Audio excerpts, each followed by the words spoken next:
solutions. We're not short of models. So what I see, and when I'm having conversations, even with the team, it's a thing of communication.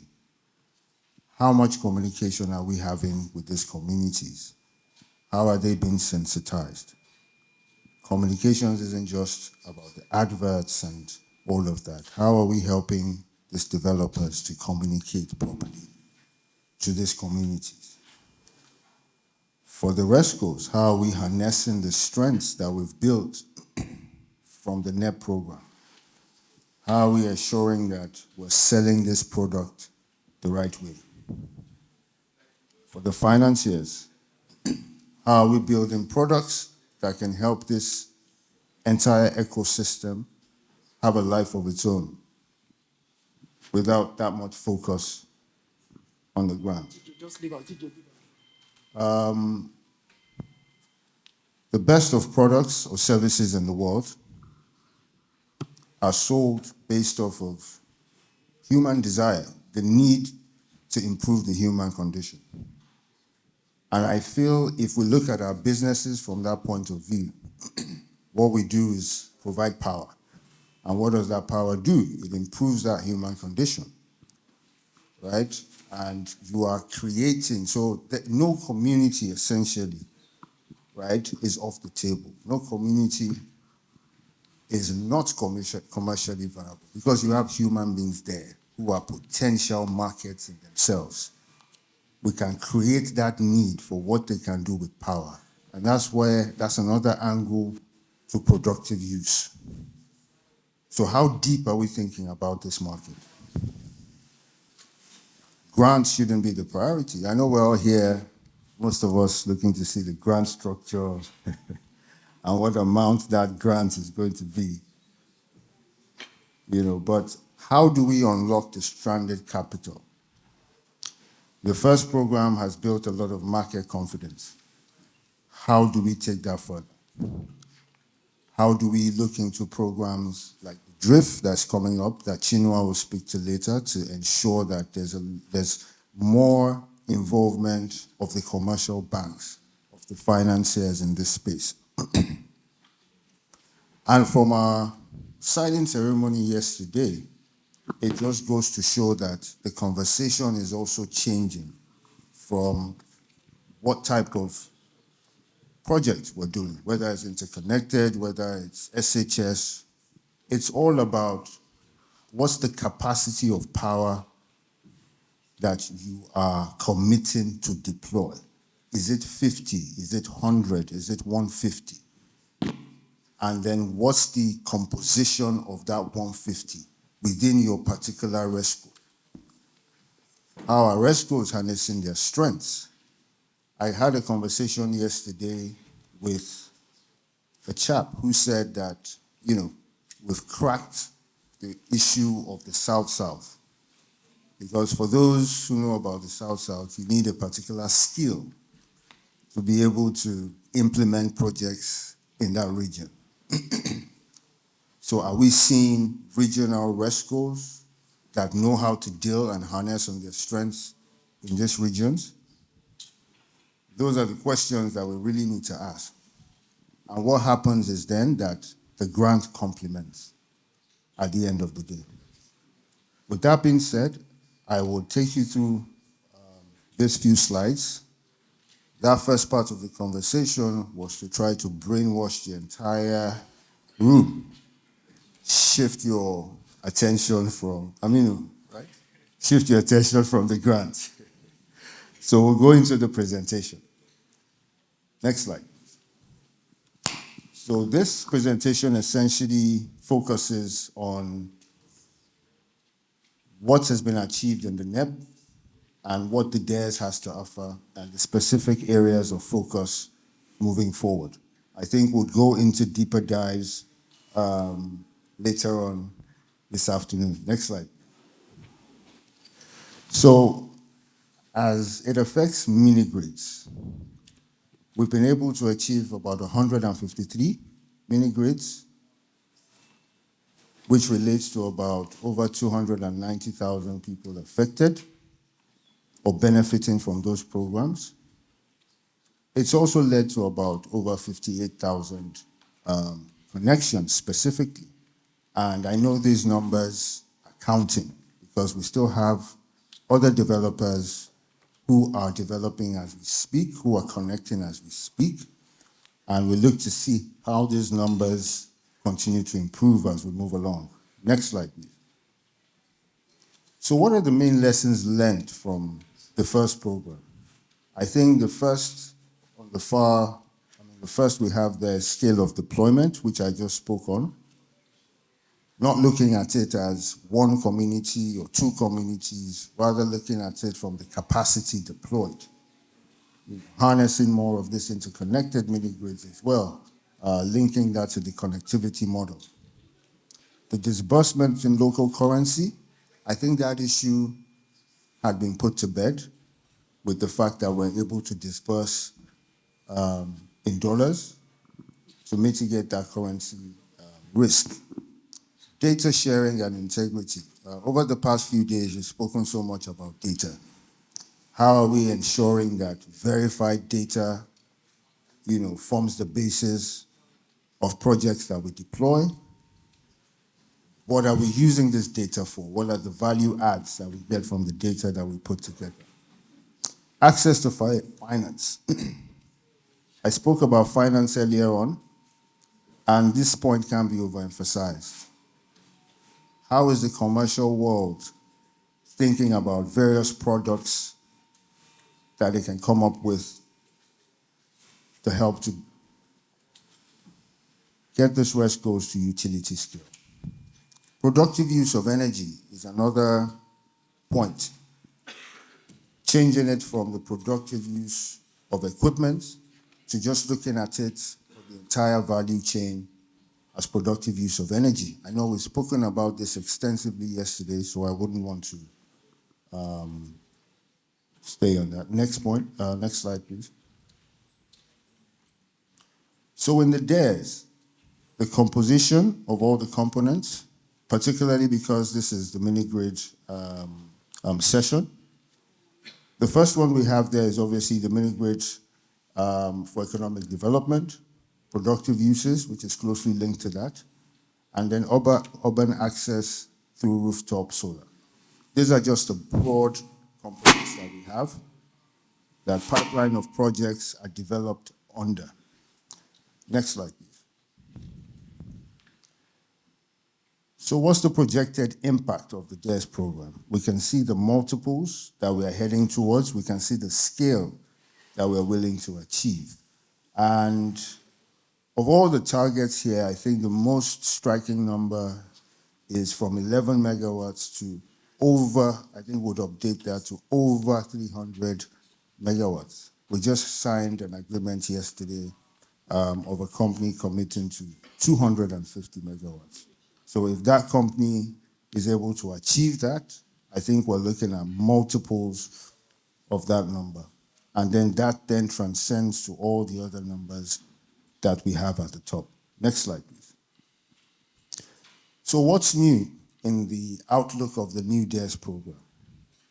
In the funding aspect, we're looking to see how, in partnership with companies like InfraCredit, we can raise early-stage financing to support the development of these projects, because we've seen that that's one of the major bottlenecks for the companies. There are going to be new ENS safeguards, and this mainly looks to take care of gender mainstreaming, stakeholder engagement, and pollution control. So largely, these are the real differences in the new structure for ENS safeguards. The next, and probably the most interesting, is the grant structure. How we're looking to apply the new grants in the program, how we're looking to vary those grants across different locations, how we're looking to vary those grants to promote productive use of energy, just as we mentioned earlier, how we're looking to apply those grants to ensure that we're able to unlock as much of the stranded commercial capital that there is. The final one is the collaboration with states, and probably most interesting as well. Based on the new Electricity Act that we all know, we're all aware of the unique role that states play in the electricity market today.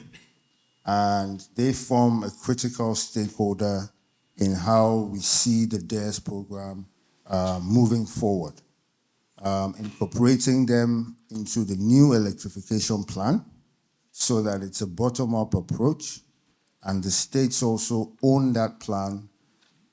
We're able to track impact, track progress, and we're able to budget better, in the sense of a one budget scenario.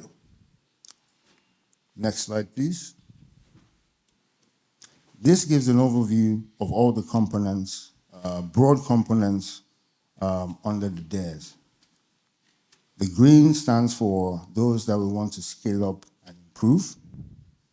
The ones in blue stand for new areas under the DARES based on lessons learned. And the red obviously stands for the areas that we tend to want to discontinue. One important part which I'll just like to highlight, because I know we're used to all the other components, is the rooftop solar demo with Lagos State.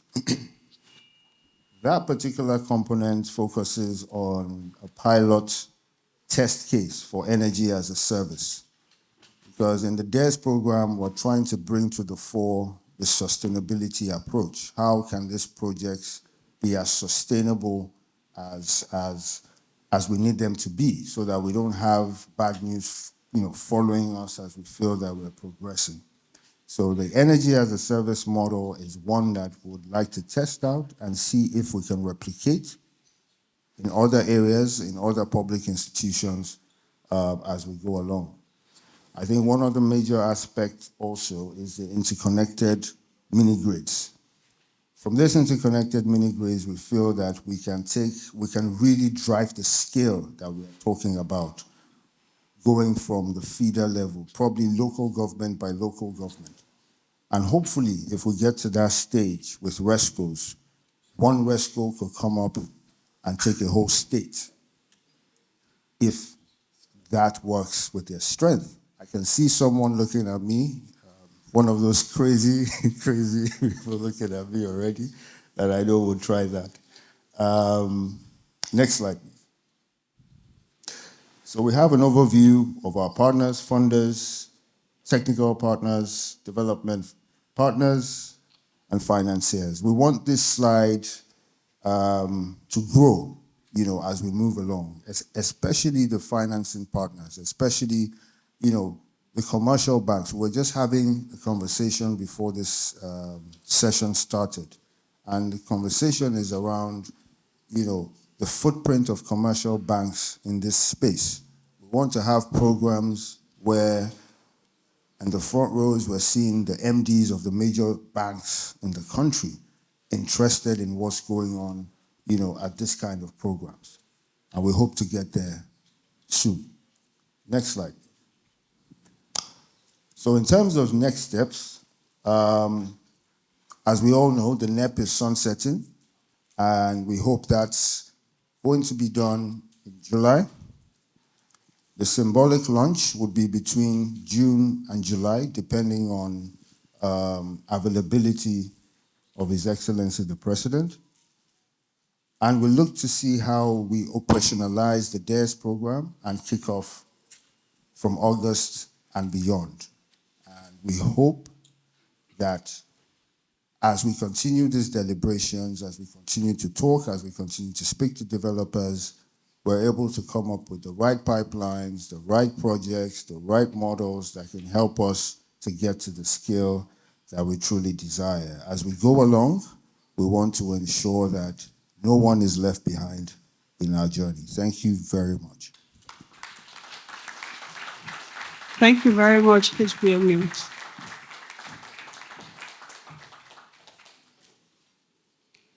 So moving on swiftly, I'd like to call on the component lead for the mini-grid, Ms. Hadiza Katagum, to give us a presentation on the DARES mini-grid component.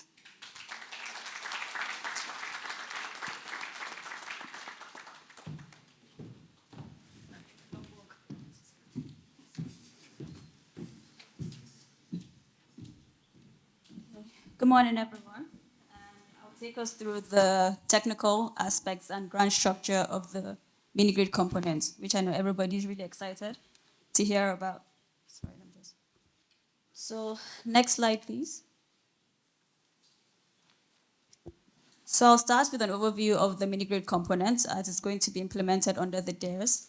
And then I'll take us through quickly the new safeguard, environmental and social safeguards that will need to be adopted, data sharing agreement, which is a new requirement that will be needed under the program, and interconnected mini-grids. So we're just going to take a bit of a deep dive on interconnected mini-grids, which is a new focus area for DARES, and the grant structure, finally. Next slide, please. So the mini-grid component is going to be implemented under two main categories. So the isolated mini-grid and the interconnected mini-grid.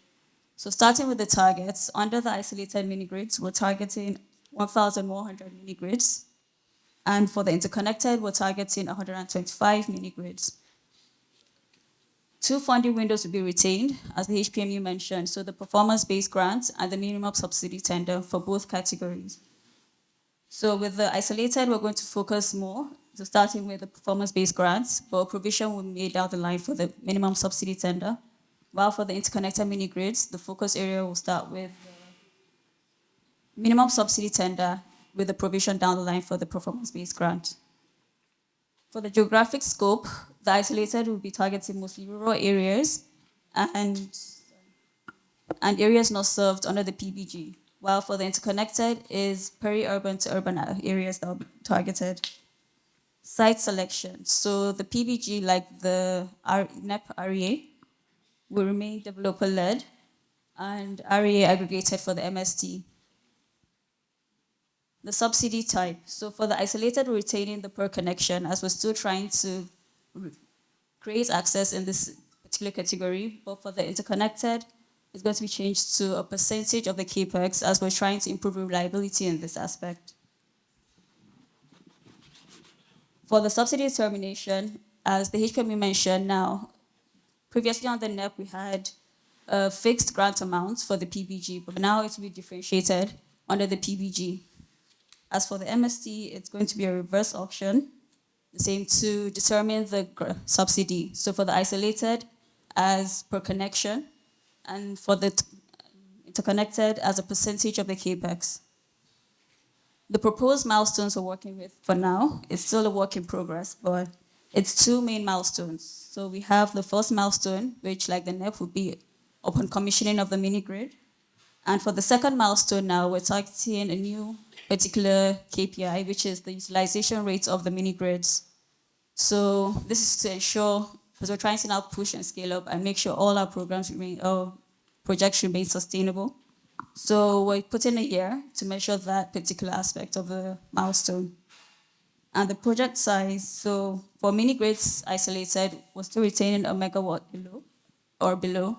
But for the interconnected now, we're going to be able to, people will be allowed to scale up to 5 megawatts or more if they require. Next slide, please. The ANS safeguards. So this is a key requirement under the REA and World Bank. And a new environmental and social safeguard has been adopted, which will need to be enacted under the DARES program. So I'm not going to take us through the list. I'm sure we'll be able to share some of the slides later. But just to show that there are 10 new environmental and social standards for the DARES program, which will need to be adopted by every developer going forward. And the next slide is an extension to the ENS category. So currently we have NEP legacy projects that we're trying to ensure we have a smooth transition from the NEP to a good handshake from the NEP to the DARES program. So we have two scenarios of projects currently being implemented, and we're depending on the implementation stage. So we have scenario one, which are projects that have been approved under the REA and have started implementation. So either we started dispersing under the NEP or they've completed their construction. So we're still working on the actual process and logistics to transfer. What we know for sure is the new ENS safeguards have to be adopted regardless. So what we're doing is for the scenario one, an audit can be carried out to fill in the gaps of the differences between the NEP and the DARES. Whereas for the scenario 2 are projects that haven't started implementation and they will have to apply newly under the DARES with the new safeguards. Next slide, please. Data sharing management. So this will be a key requirement going forward under the DARES is a document that's going to be shared. It's called the Data Sharing Agreement. And this just shows, a document that just emphasizes the importance of sharing data and the roles and responsibilities and the purpose of this data to be shared. And some of the highlights is also ensuring we comply with the National Data Protection Act of the country. Next slide, please. Sorry, I'm going for, there's a lot of slides to go through, and I know everybody's looking forward to the grant structure. Slide. Interconnected mini-grids. Next slide, please. So, under the interconnected mini-grids, as I said, we're going to scale up now to more than a megawatt. And the difference will be now, within anything below a megawatt is usually a tripartite agreement and a permit. But for anything above a megawatt, it has to be a franchising agreement and embedded generation that needs to be adopted. So this will be now allowed for interconnected mini-grids under the program. Next slide, please. This is the planned steps and responsibilities under the interconnected mini-grids. So I'll just quickly scale us through the whole. So it's just showing the process from the beginning, so signing and enacting the DARES program all the way down to dispersing for the program, for the interconnected mini-grids. So currently we're at the stage of carrying out studies, technical studies carried out by RMI and GIZ, and this will feed into the energy audit and the bid preparation. And then once that's approved, we'll start bidding process. So sending a request for bids, proposals sent by the developers, down to when we start approve and start dispersing the grants per capex at specified percentage. Next slide, please.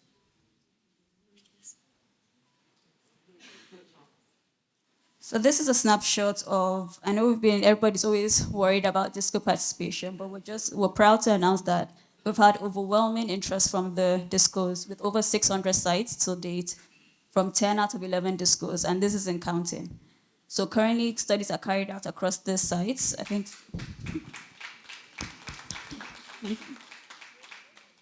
And in counting, so we're hoping as time progresses, we'll be able to get more sites and more interest from the discos. Next slide, please. So, grant structure. Next slide. So what will be new under the DARES? We're going to start with the ring fencing. So grants under the DARES will be ring fence per application. So this ring fencing will be first for a year. That's the first duration of your contract. So a year to your commissioning. And once you're able to achieve a milestone, you can unlock your funds and still be retained. So this is just to help with fund management and also comfortability for the financiers and developers as well. What happened to the slides? Okay, I'll just continue. So the next is differentiated grant levels, which we've discussed. So this is according to site characteristics, which we will discuss in a bit more detail with the next slides. Under the DARES, we're going to start approving. Sorry, previous slide. Yeah, sorry. So under the DARES, we're going to start approving DC mesh grids, and they'll be eligible for grant funding as well. And we're going to start harmonization of grants with tariffs. So grant applications with tariffs will be harmonized moving forward under the DARES. And a new, I'll say playing around, but a new proposed implementation step we're taking is to do staged implementation. So a way to encourage people to build projects in phases, because we have a lot of situations we've known under the NEP, where there's an increase in demand and a need to scale up or expand on systems. So this is a work in progress in-house. We're still also discussing this, but it's something we're also considering to allow for projects to be phased up in the program. So more on the grant structure. Next slide, please. So going on this, for the differentiated grants, we're going to use the GIS approach. So this is using different parameters to be able to determine the different characteristics of a certain site and what grants they will be able to fall under. So looking at the number of structures, population density, power, PV power potential, income level, and availability, on accessibility of the site, and also existing mini grids within the area.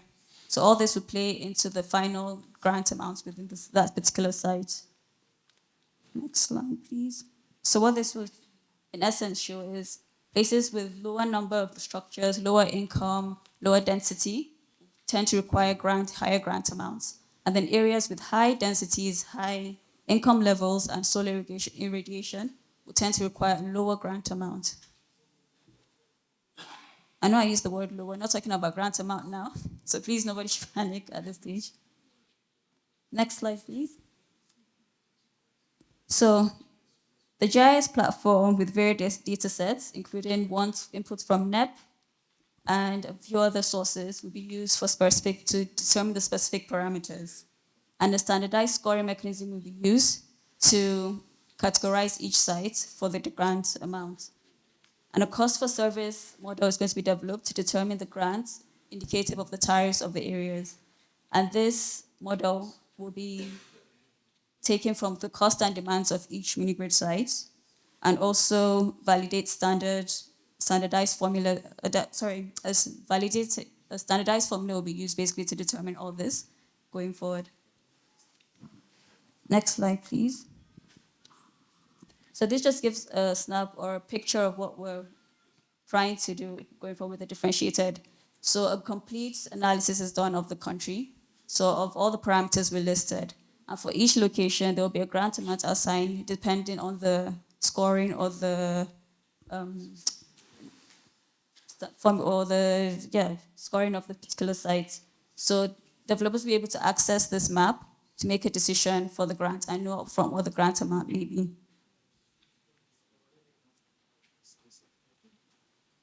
Next slide, please. So mesh grids. So as I mentioned now, mesh grids will be eligible under the program for grants. And because of the condition of a mesh grid, it's going to be lower than an AC mini grid, slightly lower. And some sites can be electrified with either the AC mini grids or the DC mesh grids, but with different grant levels for each of those sites. Next slide, please.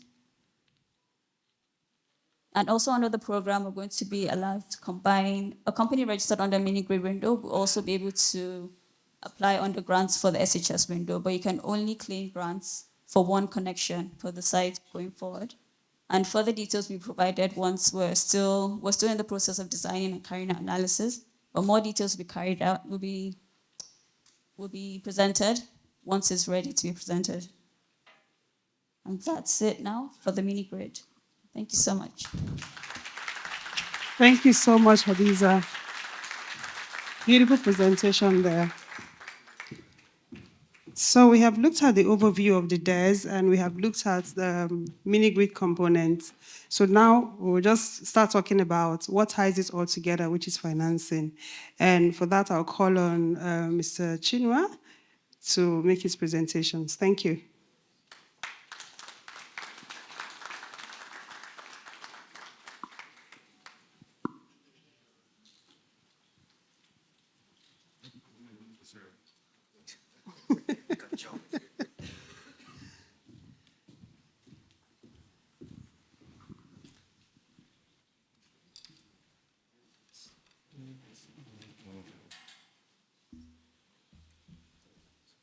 Good morning. Good morning, everyone. Can you hear me? Okay. Excellent. So it's a pleasure to be here, and thank you for the opportunity to address this audience. So I'll be speaking on an initiative that InfraCredit, in collaboration with its partners, especially World Bank, is exploring to help to unlock more long-term finance in local currency and to help scale up access to finance for the DRE sector. I think, if you remember Femi's, my name is Chinua Azubike, by way of introduction. I'm the Chief Executive Officer of InfraCredit, and I'll talk a bit about what InfraCredit does in the course of the presentation. But I'll speak to two things I want to highlight as a context. I'm sure some of you have heard MD Arie speak on his vision, which includes how to expand the maturity of the industry We'll talk about RESCOs. What does RESCO mean? Renewable Energy Service Companies. Before now, we're talking about developers. So there is a transition that is expected in the maturity of the actual operating models in that space. In Mr. Femi's presentation, he talked about, there's a slide that highlighted some key pillars. There's scale of deployment, which was one of the points highlighted there. The other one was productive use and access to finance. Now, I'll take these three pillars. These are key ingredients when we think about scale. They coordinate and need to work together. I don't think my slides are up. Are they up now? So this brings me to why I'm here. So the institution I work for was established by the Nigerian Sovereign Investment Authority alongside international DFIs, and now we have private institutional investors to mobilize long-term credit using guarantees to finance infrastructure, to attract local pension funds, institutional investors to lend to infrastructure. We started looking at the DRE space a few years back at the prompting of REA. So we had an MOU signed with REA, and this journey started way back as 2018, when your former MD, Mr. Ogumbi, had actually asked InfraCredit to look into the sector and see what it could do. We didn't have an answer, but we kept looking intently. And a couple of years down the line, we signed an MOU and started looking more intently at the developers. We found a few key constraints. And this is typically why I think when you say why are commercial banks not sitting in the room, it is the perception of risk. And the perception of risk is really around things around, despite the fact that there is potential, we estimate over $23 billion is needed to finance energy access by 2030. But at the same time, we find that there's a constraint in terms of human capital and financial capital to improve the capacity of these developers. This is part of the reason why, despite the pipelines, there is a constraint in long-term funding being able to be attracted into that sector. Our sense is, having looked at a couple of these players and spent extensive time doing due diligence and aggregating all of the issues, we identified that there is a facility that can aggregate technical assistance support to address and de-risk these projects over time. We had to do this in collaboration with our partners because we can't solve this market failure alone, and we intend to continue to engage with other market actors as we progress through this thinking. So there's an opportunity, and this is what I would like to talk about. And I would like to thank Ashish here, the World Bank, and the team who've been working with us over the past few weeks, months, to ideate around this process. Next slide. So I think I'll jump the next slide. It's just simply about us. I'll talk a bit more about that subsequently. Everyone knows the World Bank. So I talked about the pension fund. So InfraCredit over the past few years has been able to use guarantees to mobilize domestic credit from pension funds. Go to the next slide. Today we talk about access to finance. Yes, domestic institutional resources exist.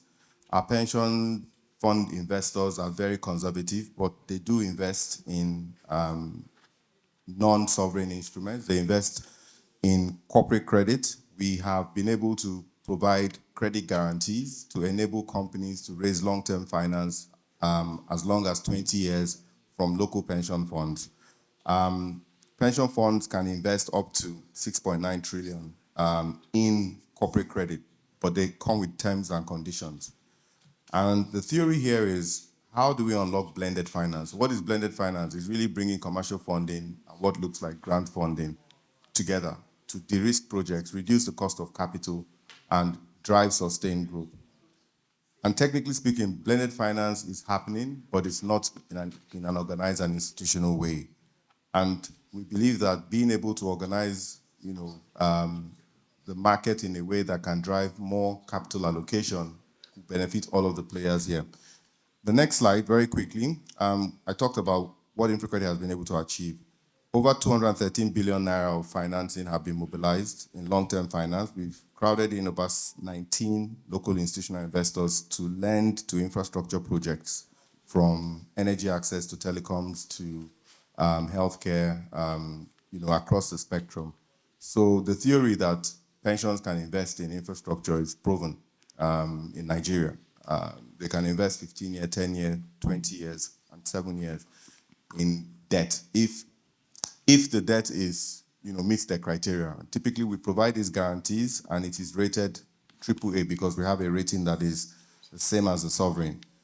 But underlying that is the business model. And the next slide highlights a few things. I just wanted to share with you the projects we've looked at over the past few years. We dedicated a team to look at the DRE space, the distributed renewable energy space, in the next slide. And across this spectrum, obviously, DRE, mini-grid is one component of many other models, right? There's interconnected mini-grid, there's mesh grid, I can see Okra here, there's CNI, there's SHS. So all of these models all fall into distributed renewable energy, and they all seek financing. They all have their different types of risks, but there's some key issues that we've seen across many of these transactions. We can see number one is productive use, and in the earlier presentation, that was engaged. We all know that sustainable, business models in off-grid rural locations need commercial enterprise to scale. And lack of that has been a constraint in looking at the average revenue per user or being able to predictably forecast where revenues will come from. Other issues such as financial model, the way the contracts are written, lack of equity, some of the ESG issues, governance, business plan, and a few of these points that we've worked with RE in the past to address. But we think that an institutional model to address these problems can be developed. They're repetitive issues. The point is, the business model itself is modular, is distributed, which means that they're homogeneous. So if we can aggregate the data and make it open source in some form, then we democratize what looks like fragmented knowledge. People ask, what is required to access credit? It's an open question. Nobody gives you 100% of what is required. There's always one other condition or such other things that may be required. And that makes it very difficult sometimes to understand what the lender wants. What we've done is to document all of the issues we've experienced over time, and we're using that to design an intervention that can improve the quality of the flow of projects that come to the market and specifically also come to InfraCredit to provide these guarantees, ultimately. The next slide highlights the journey. We recently, with the support of the FCDO, the UK provided us £10 million 2 years ago to blend the financing to enable us to actually play in this space, because we couldn't play in this space in the first place because of the high perception of risk, right? We talk about grants. Any lender that sits here and is hearing grants is wondering what's the sustainable path, so they just want to take their grant and walk away. So where are we going after the grant? So is the grant some form of deferred equity that is supposed to help strengthen the balance sheet of the developers and ultimately build a sustainable business model? Right? And how are we thinking about the grant as a form of deferred equity that is helping to build the industry?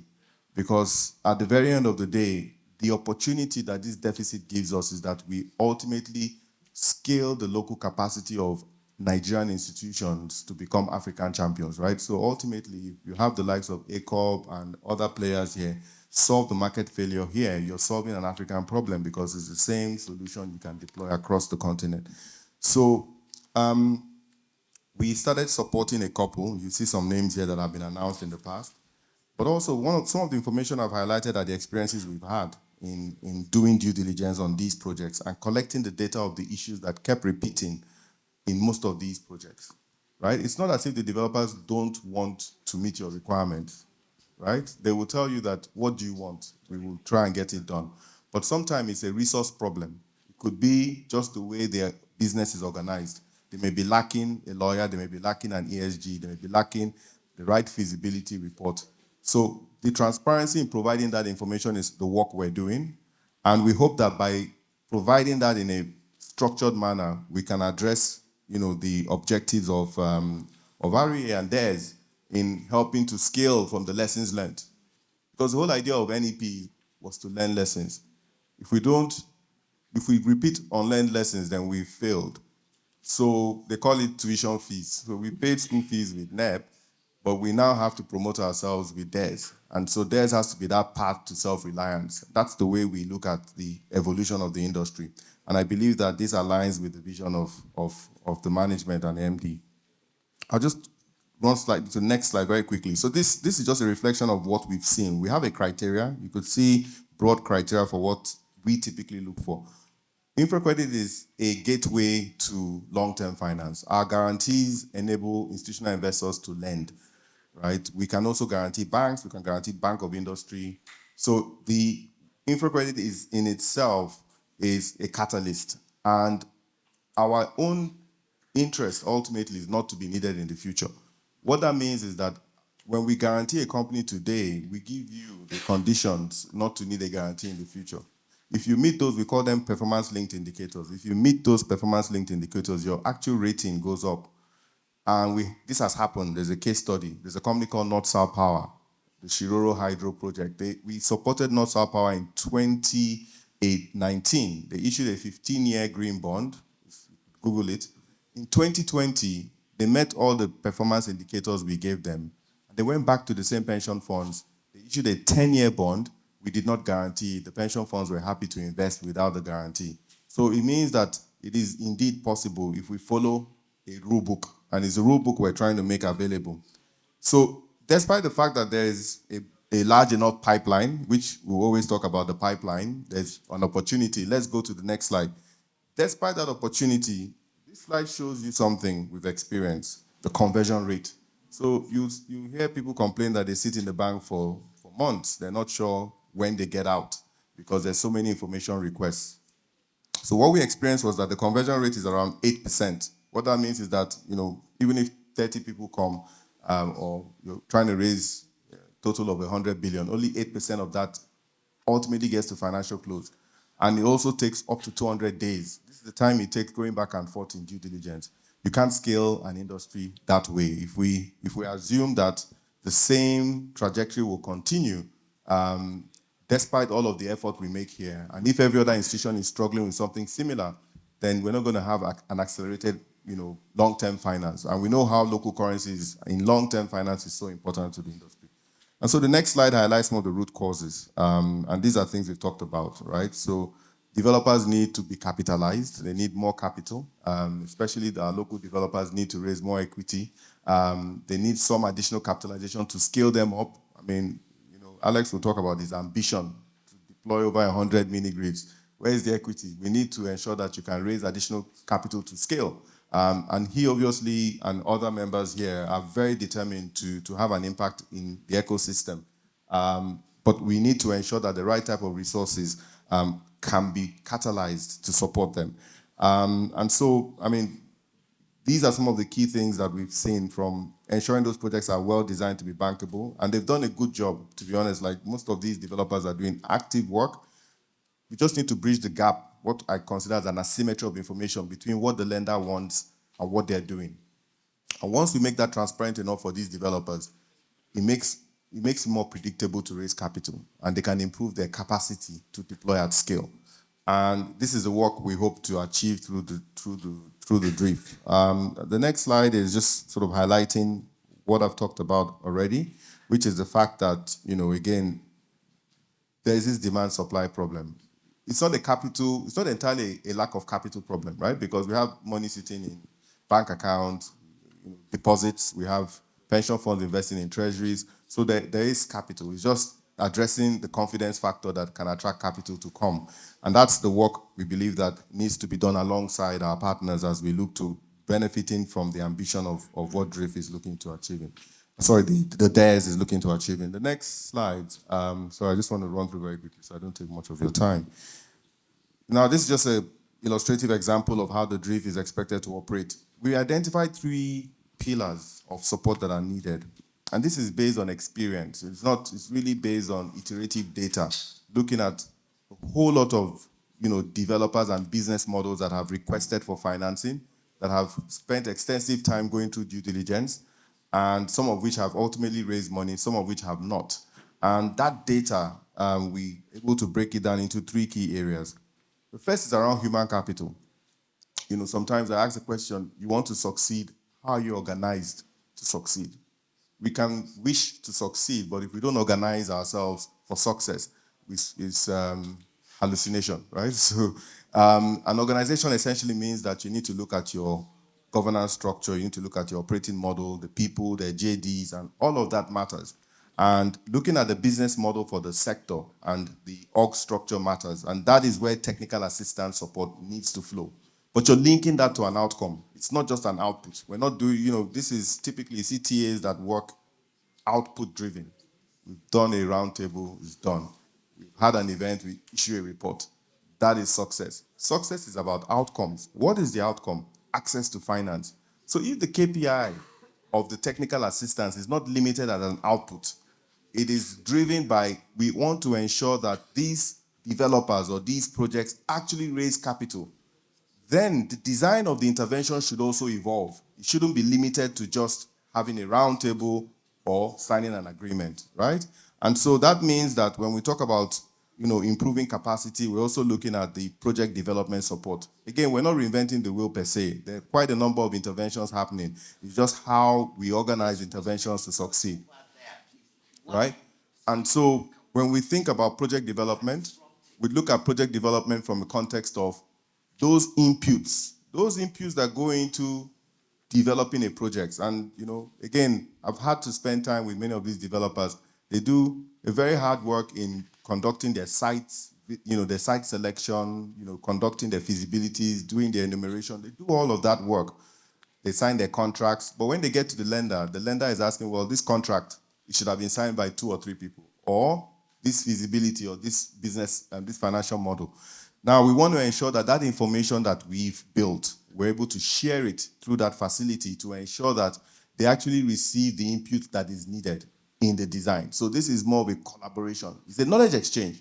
What are you doing and how do we enhance what you're doing to meet the requirements? And if you meet our requirements, you should meet the market requirement, right? Because essentially, it shouldn't be that complicated. And that's why the banks should come once they see that financing is now happening, then they don't want to be out of the game. But we need to bridge that gap. And the last component is what I consider project capital, which is really the early capital that goes in to support some of them that struggle with equity, the equity contribution. The rule of thumb is 70-30. When you look at project finance, they will tell you that 30% equity will come. Some other institutions ask for more. They ask for your parents' house and other things. So we focus more on the actual project in itself. And that's very important because we want to understand the viability of the project. So we look at the capital structure and the debt to equity at the project level. So, but the 30% sometimes is huge. So let's think about the deficit that we're talking about. Even if we take $1 billion, or we take the number of sites that some of the developers want to address, take 30% of the value of that. Where is that equity going to come from? So we need to think creatively about what constitutes equity. We've seen project development cost. It's been part of equity before, but there are other forms of equity that can be attributed.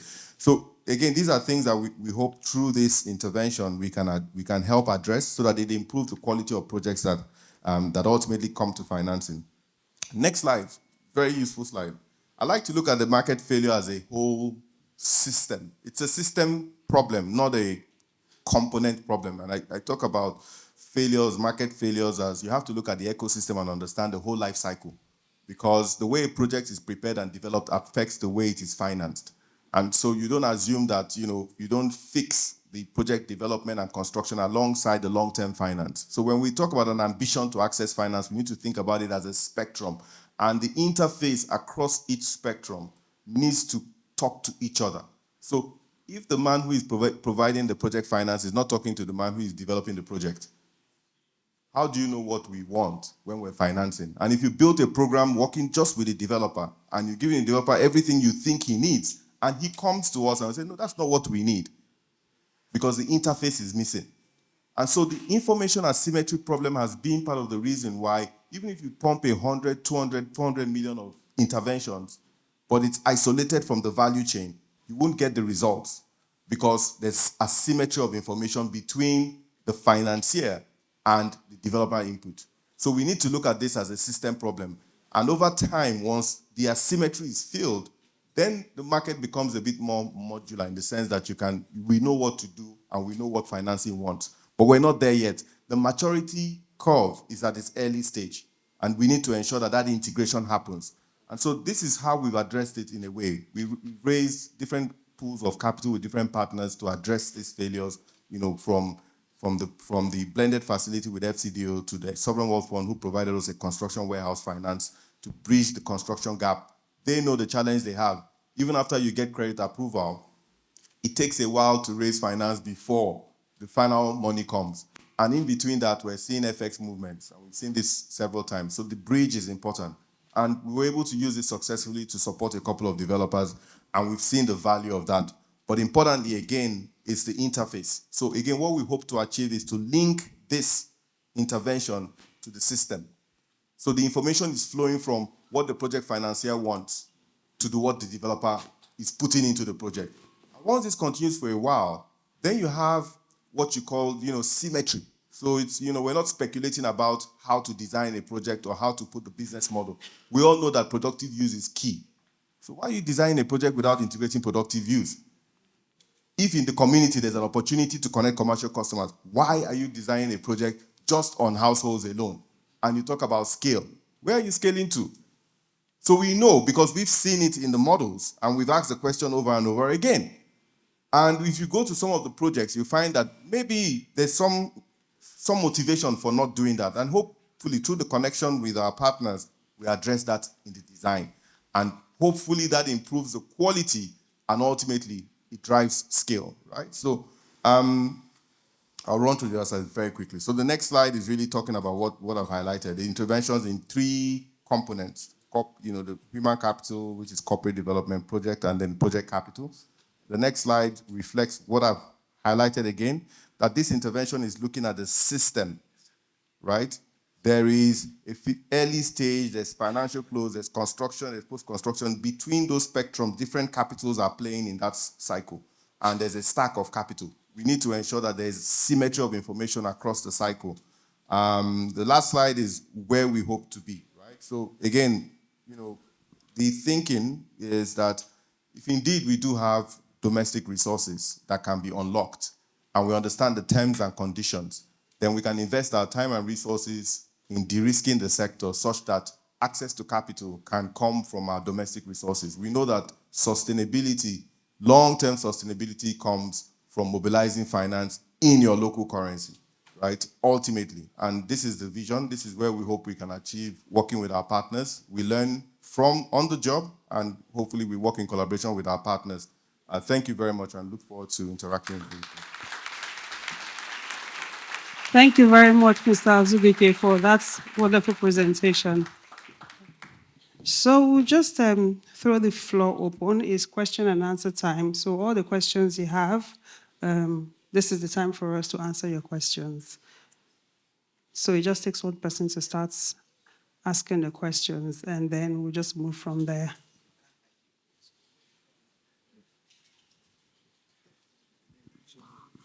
Question time. Developers. Do we want to assume that everyone is comfortable with what they have just seen? So we cannot just go home?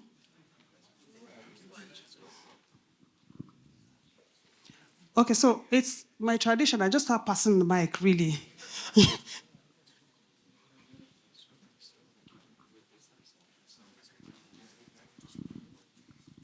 Thank you.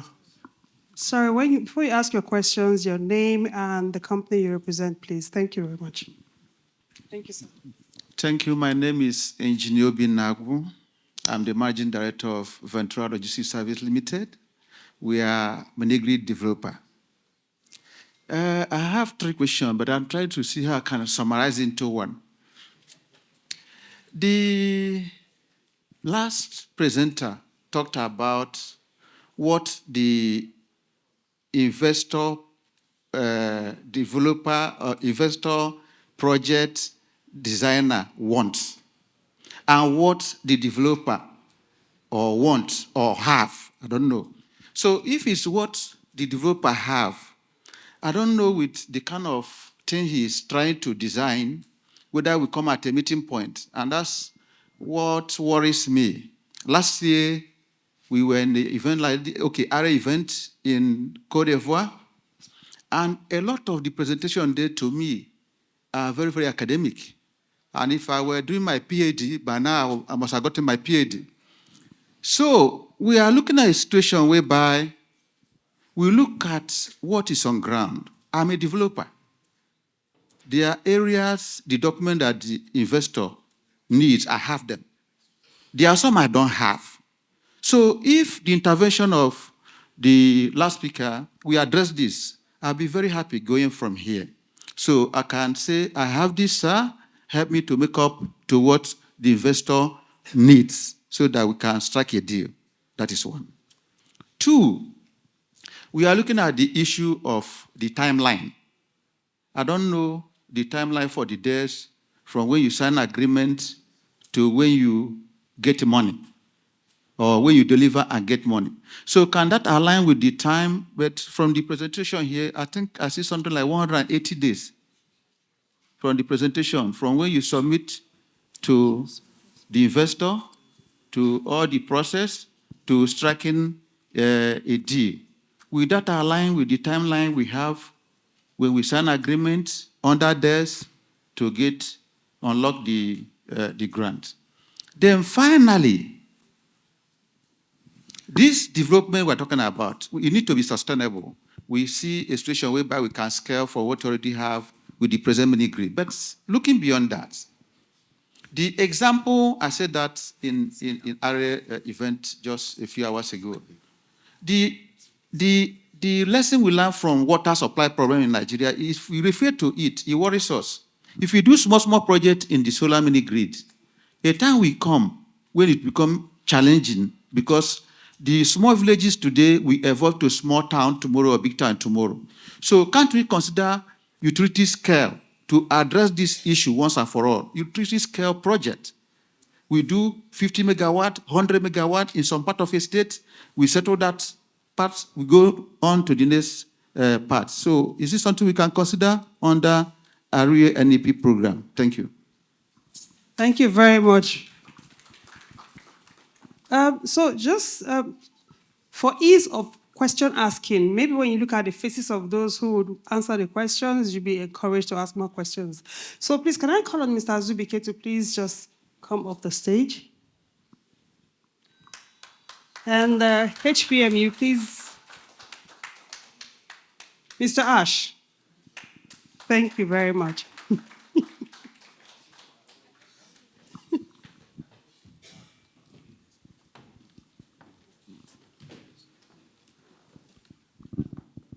So please, I think it will be easy. Oh, Ashish, sorry about that. So I think it will be easier if you can just say who you're directing your question to, so it will just go quicker. Mr. Obina, your question was directed at who? Okay. One. Hi. Mr. Obina, can I quickly ask what kind of, do you deploy mini grids? Is that what you do? Mini grids, right? Okay.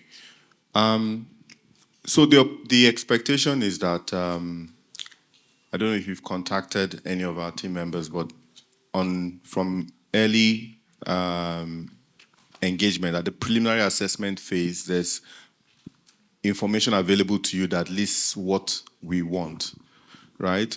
But going forward, our expectation is that everyone needs, especially because of the nascent nature of the industry, many of the developers need a hand-holding process. And that facility would handhold you through that process of delivering what we want. And not just us, I'm sure for many other lenders ultimately. So for example, you may produce a document that you assume is adequate, but from a lender's point of view, it may be missing certain requirements. Now you need someone to work with you to ensure that those requirements are included when you're preparing those documents, right? So that's the expectation once this facility becomes functional. And we're estimating sometime in September, right? It's sort of tied to the DARES becoming fully functional, if you understand what I mean. So this is not theory. And I'll tell you why it's not theory, because we've successfully financed mini-grid developers. Some of them are sitting here. So they've gone through a rigorous process. We've learned, they've learned. We're taking that data to improve the pipeline, so in the future, it doesn't repeat itself. Okay? The other question you asked was the timeline. How long will it take? Now, the timeline I shared here was what we've experienced. It takes an average of over 200 days because of these delays. Now, what we hope to achieve ultimately, and I'm sure that's the KPI that we'll get from our partners, but somewhere within 2 months, end to end. That is an ambition, but the idea is to drive efficiency in the process to achieve that level of ambition. But that will come with standardization in terms of standardizing what is required and making that fully accessible to developers. Thank you. Thank you very much, Mr. Azubike. So we'll just take another question from here. I think I would answer the other part of the timelines as well.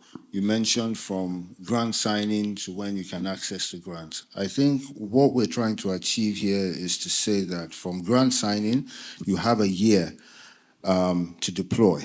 And after that year, or as fast as you're able to deploy within that year, the money is ring fenced. So I've had some interactions with some financiers who have said, some banks who have said, do you mean you warehouse? So warehousing is different from ring fencing, but we assure that we ring fence those funds within the year, and if it goes past the year, it goes back into the pool.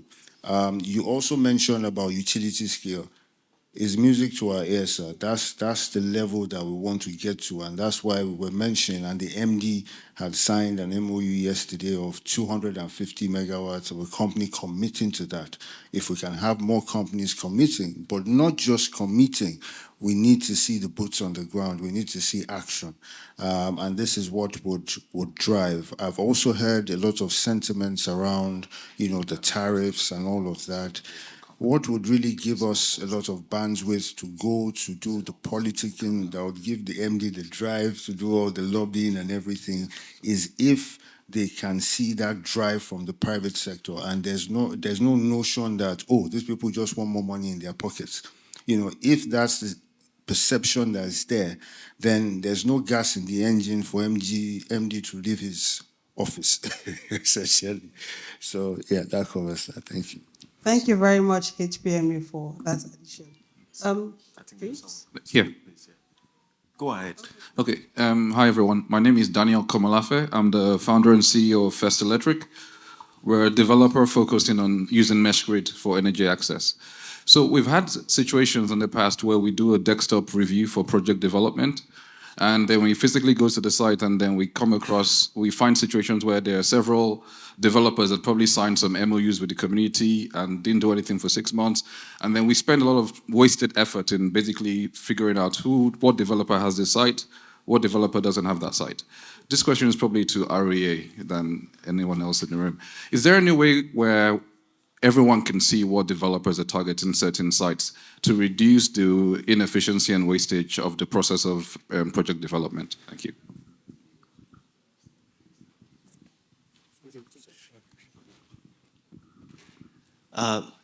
Susan, do you want to take this question first, or?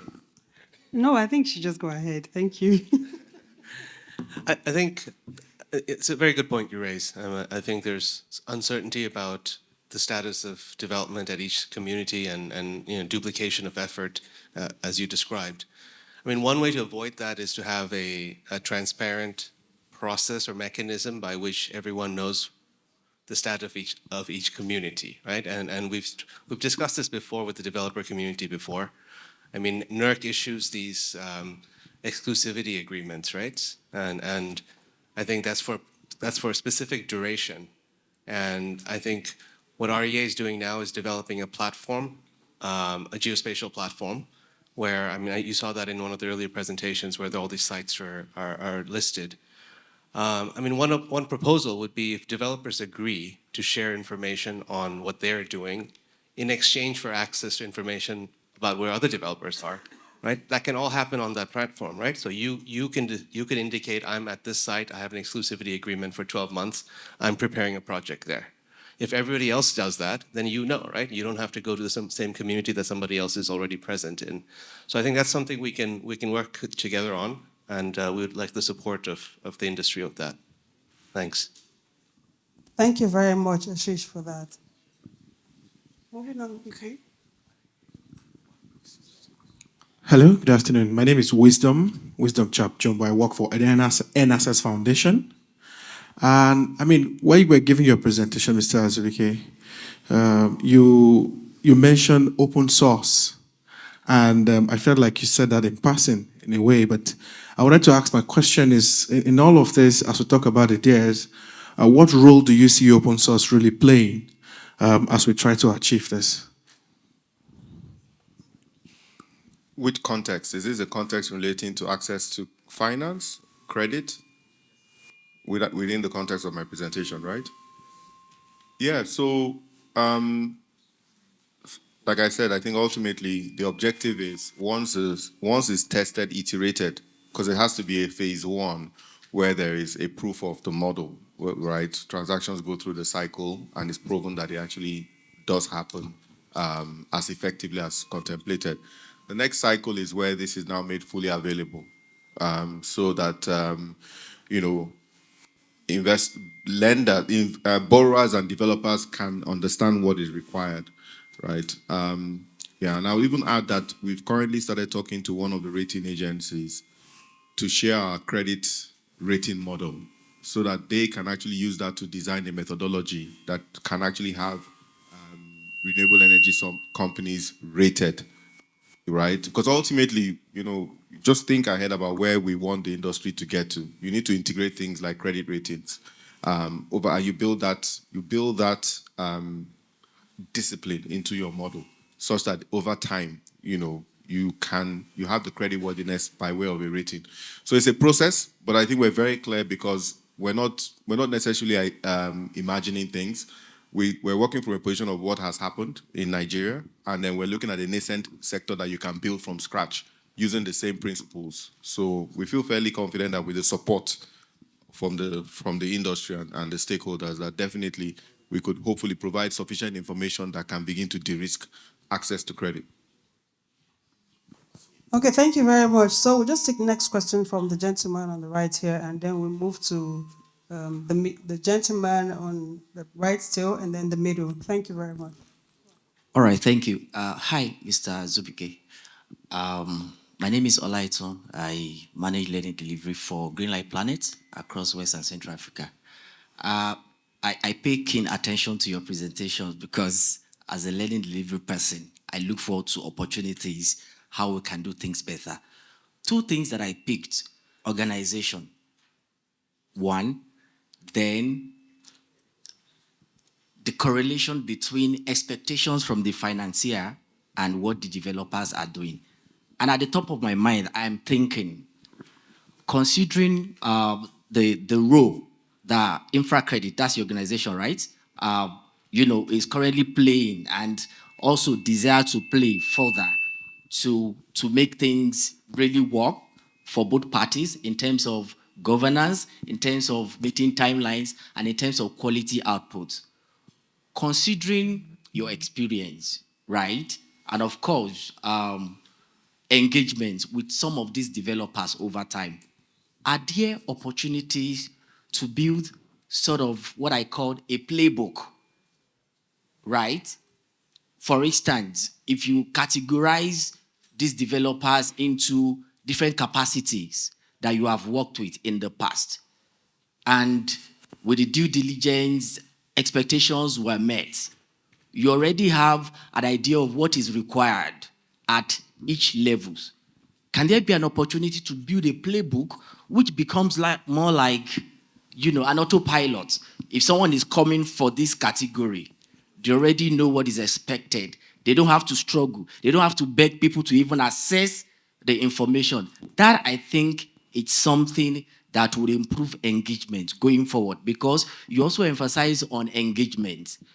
All these things are happening, but how much engagement is really happening? Do people really understand what is required? So that will be my contribution. Thank you. Thank you very much for that. Thank you very much for that comment. I think, in principle, that is what one would define as success, right? If you can democratize knowledge in a way that makes it less complicated. And the concept of a playbook, sort of, yes. And I think when I did mention that we're working at a rating methodology, so if you go on a rating agency's website, they display the methodology for how they rate different industries. That process of getting rated actually takes you through a capacity building process. And by getting rated, you know whether you're investment grade or non-investment grade and what you need to become investment grade. So hopefully that is part of what we hope to work with our partners towards, developing and like we said, open sourcing. Thank you very much, Mr. Zubike. So we'll just take the next question from... Thank you very much. My name is Tunji Iromini. I run Solar-Centric Technologies, and I also consult to the industry across a lot of activities before you get to financial stage. First of all, I want to commend the presentations I've listened to today, and I'm going to direct one of my first attention to InfraCredit. Chapoli Debenhams, I'm not sure if they're here. The FX problem is solved. That, I think, is what we can take away. Is that okay, Chinua, please? Can we take that away? The FX risk issues are taken away, provided we can present to you a bankable project. Is that fair? You're borrowing in local currency, right? Yes, that's what I mean. Everything, local currency. You can borrow in local currency. Yeah, exactly. So I think that's one thing I need everybody to be aware You can of. ask Alex, he's here. Oh, yes, I know. It's a clear case. He can give you a testimony. Definitely. So I think that's the first thing everybody needs to know. Now, the next thing very important for me is this, and I'm going to play back very quickly to NEP. We had $550 million from the World Bank. I think 150 from UNDP or so. The impact so far in terms of how much power we've been able to deliver, if we were to go by a proper measurement, it is not commensurate. So I will borrow your word. We've gone through the learning process. Now we're at the stage where we need to scale. And to scale, you emphasize something which everybody knows. You need an anchor client on your network. So-called, we call them either key maker model or whatever. But you need a key anchor model to ensure that you can pretty much pay for your projects. Now, the next thing for me that I think is very important is policy. We've been advocating that 1 megawatt as the cap at the moment, whereby I need to go get a license, is discouraging to people like me. I studied engineering, I get involved in gas-related projects, and 1 megawatt, whereby I need to chase after licensing, is just too small. We don't have power in the country. And I will take it further. We need to get to that point where maybe we begin to create or develop new communities or new towns. And that's when maybe I can go in with a concept around 5 megawatts, 10 megawatts, and you know you're going to have the residential, you're going to have agriculture, and then you're going to have some form of commercial and industrial in any small or large scale. For me, if we can direct our attention or the strategy around the next thing we want to do towards that, we will very easily be able to take the likes of ACOP to a point whereby it could easily attract $5 or $10 million equity investment in its business. And then with the support from InfraCredit and maybe Chapoli Debenhams, it can raise additional $50 million. And then we could make significant impact based on the $750 million we have right now. That's what I want to advocate for. And I think whatever it is we've done, if we could begin to think in that direction, the impact, which is the question Nigerians are asking, you are doing this, we're hearing it, but where is the power? Then we can really show them the power and energy that we've brought to the table. And we'll, by extension, be assisting the economy to grow very fast as well. Thank you very much. Thank you very much, Mr. Romini. Just on the sideline, ACOB, you need to pay for this event. A lot of adverts coming your way. Hello, good afternoon. Sorry, if I could just... Okay. So to the point you made about increasing that cap from 1 megawatt, I think is very key. And it's very critical to the extent that it's one of the performance-based indicators in the DARES program moving forward. So that had been identified already. But sometimes we also have to quantify the problem. So that tells you that we're already having those conversations with NERC, and it's part of the work that we are doing. But in quantifying the problem also, what has the new Electricity Act done? It's sort of watered down those powers where states are now able to take more of a driving role. And that's why I mentioned earlier that we want to get to a stage where a developer is going at even not just local government level, at state level, at that scale. So it's opened up the market for us, but just to assure you that those conversations have been had, and we will get there, definitely. Thank you very much, HPMU. So, sorry, if I could just, I think, add to what the HPMU was saying. I think one way to look at the impact of NEP is not purely to add up all the megawatts and then try and compare it with a grid-connected power and say, well, look at the amount of money that went into this project and this is the number of megawatts that came out. You have a situation pre-NEP that you did not have a distributed renewable energy market in Nigeria. You now have a lot of viable mini-grid, off-grid companies in Nigeria that are now well positioned for that scale-up. The reason we can talk about that scale-up is because there was an impact under NEP. There's 150 mini-grids that are functioning. Not before this did you have the private sector actually taking the demand risk, financing, owning, operating mini-grids. The standard model for all of this was you have a project, the project has funds, you borrow the funds, you do the EPC, and then maybe you don't do the O&M because you've already 95% of the revenue. So that turnaround in the mindset. And again, I think we're not sort of advocating the subsidy model. Everybody in this room knows how anti-subsidy the World Bank tends to be. So we're not saying that this is a perpetual subsidy model that remains, and that's why we're working with institutions like InfraCredit, because we see a sunset of a subsidy model as a way in which you have commercial financing that takes over the subsidy model. And that's why this is, with one eye on the implementation and one eye on the future. Thank you very much, Ash. So we can take your question now, sorry. Okay, thank you. My name is Olasukomi Abioye. I work with Sterling Bank. We have supported several REA NEP programs in the past, and of course, we are more than happy to support more of your programs. This question is directed at REA. In our prior conversations, there was something about the payment structure of the grant.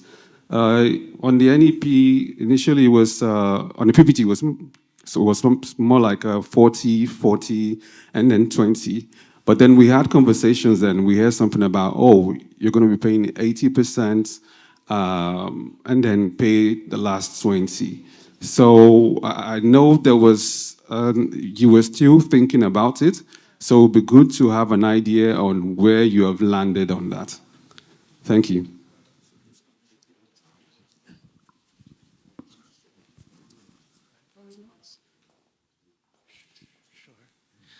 Thanks for that question. I know it's something that's on a lot of people's minds. Our thinking right now is, sorry, I should introduce myself first. My name is Ashish Shrestha. I'm part of the World Bank team supporting the REA on NEP and DARES. Our thinking so far has been really to focus more on the 80-20 milestones, because our experience from NEP has been that, you don't want to end up in a situation where you've made advance payments towards projects that are, partially constructed by the time the program comes to an end. I think it's a lot cleaner when you have 80% dispersed at commissioning, when you have like a physical infrastructure in place. The verification is a lot quicker, right? Beforehand, you have to rely on verification of equipment delivered to site. The overhead cost to doing that is fairly high. So our preference is really to have the 80% dispersed at commissioning. I hope that clears up the question for you. And just to add that, I don't ever think we would get a perfect wish list from what the financiers want, But what's most feasible in terms of project delivery, connecting that with the scale that we want? So one major thing is what Ashish just mentioned now, that we don't want to fund at that early stage and then run the risk of projects not being completed or developers, and I'll call them developers because they're still developers. Rescos wouldn't do that, but developers might just have that need to just close out at that phase and then nothing gets done. But if we're going at the scale which we are saying we want to go at now, the only way to do that is to go through this two-stage process that ensures that we can actually achieve that scale.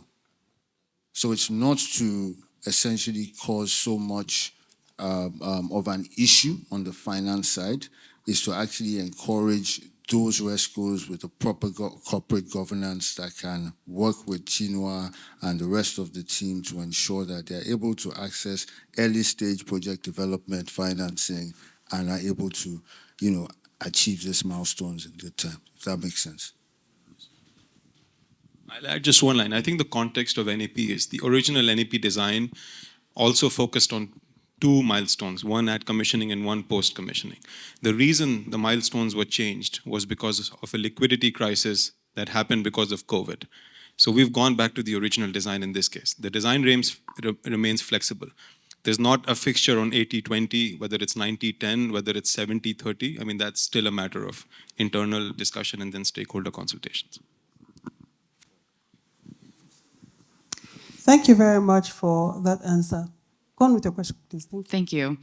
Hello, good afternoon. My name is Grace Perkins. I work for the Africa Mini-Grid Developers Association. We're an industry association representing private operators and developers of mini-grids, and more recently, just general private companies working in the mini-grid sector.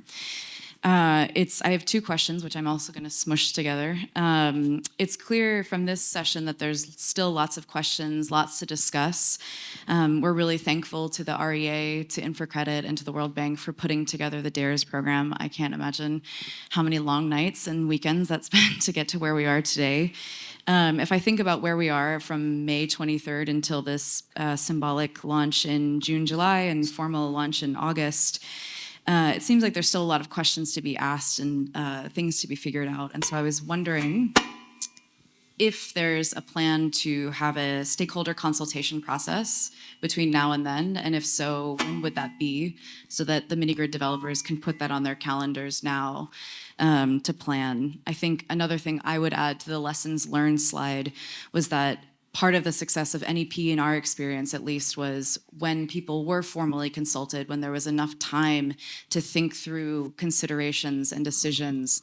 That was what provided enough predictability, stability, and information to investors and to private companies who are taking on some of this risk. So my first question is around when would those formal stakeholder consultation process take place?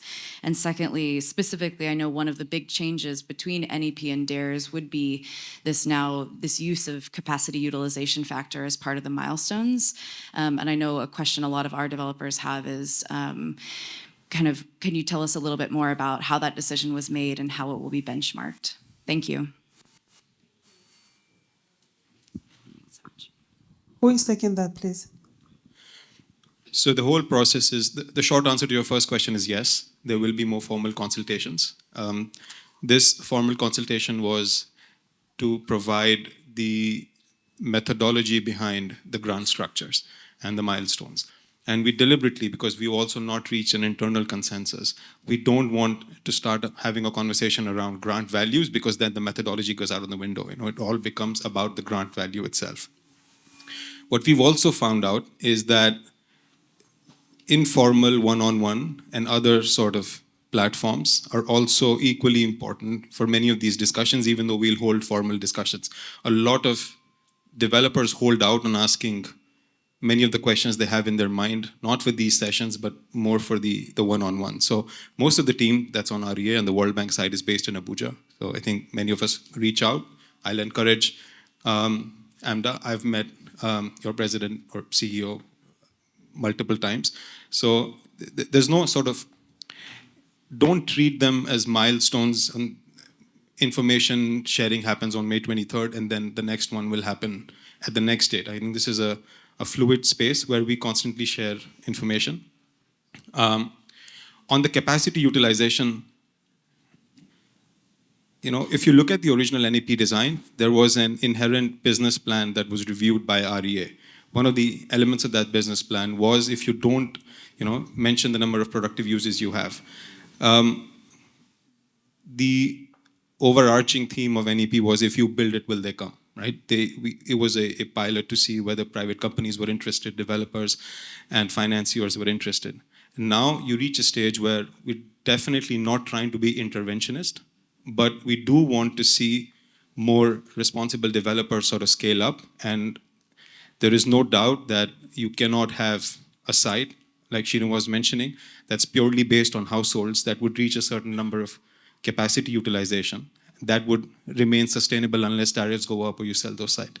So what is a clear metric of measuring good site selection? That is capacity utilization. And that also, there's another sort of feature in terms of don't oversize the systems. And I think one of the drawbacks of a dollar per sort of connection is you tend to oversize the system. And now we're trying to come up with more iterative ways in which you can have growth in terms of your system sizes and the populations you connect and still get the benefit of the grant. So we're trying to take our lessons learned from all the sites that is also being shared by many of the other development partners, mini-grid developers and financiers that went into this design.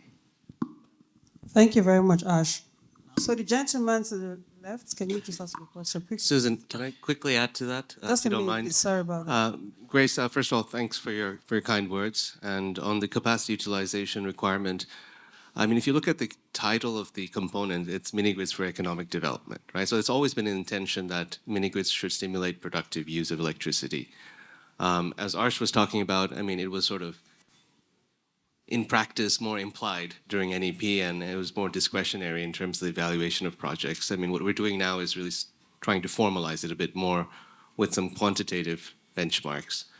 In terms of demand risk, I mean, probably increases a bit for the developer, right, having this requirement. But that also increases the importance of proper site selection.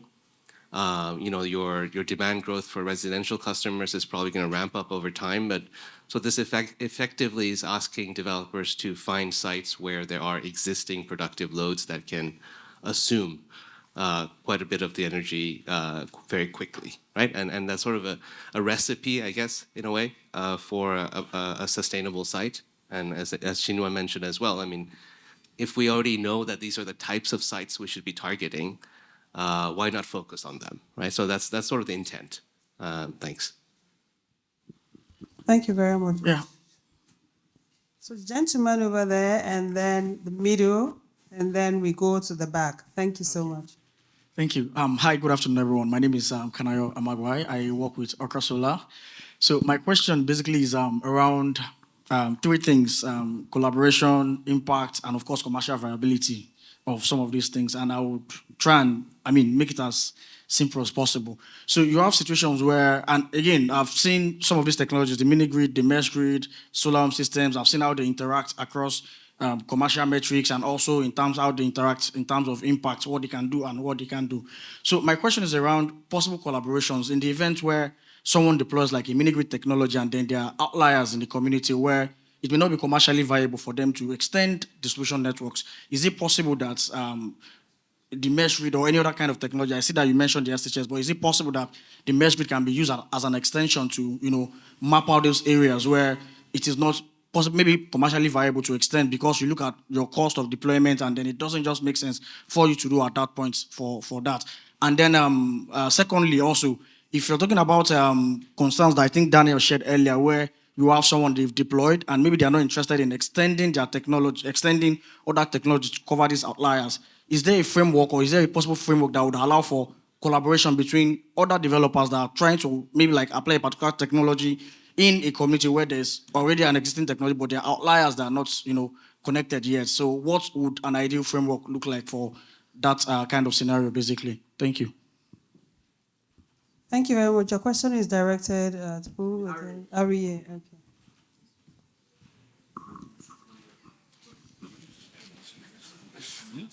I think the answer is yes, to be honest. I think Hadiza in her presentation had focused on a combination of the mini grid and SHS, but maybe because you're in the mesh grid and she didn't mention mesh grid as well. But yes, the answer is yes, there'll be that combination, but you can only claim per connection. So you wouldn't be able to make double claims for that particular connection. So I think that resolves it. Thank you. Thank you very much for that. So we just come to the middle and then we go to the back. So middle one here, middle one there, and then we'll go to the back. Thank you. Good afternoon. My name is Hakim Shadaya from A Solar. We're just looking to go into mini grids now. And my question is around quality control and the technicalities behind how you grade a mini grid on sustainability planning. So batteries have different lifespans. Manufacturers have different technical specs. And let's say I put a grade A system and you're paying the same grant for someone that puts a low grade system. And under your sustainability planning, yes, of course, the low grade is more profitable because we've earned the same grant for a connection that is for a less quality product. Nigeria has had many years of bad solar products in the market, which has already made it difficult for many of us to go into the market because people say solar doesn't work, right? So my question is to the whole group, especially InfraCredit, because when you're looking at more long-term financing and the guy scales all the processes of the paperwork and then goes to site and installs the battery that lasts for 3 years, and you're looking at a 7-year business model. So who in this space is in charge of that? Because we personally as a company want to go for only the best because Nigeria is always used to the worst. So most Nigerians will ask, how cheap is it, right? So we're always on cost control. But cost control and sustainable planning, they never sort of go together eventually in the long run. So I just want to ask to the team, how can we have, because in the world there's only so many manufacturers, right? So there has to be a way we can grade both quality and as well as go for the quantity that we want to increase connections in.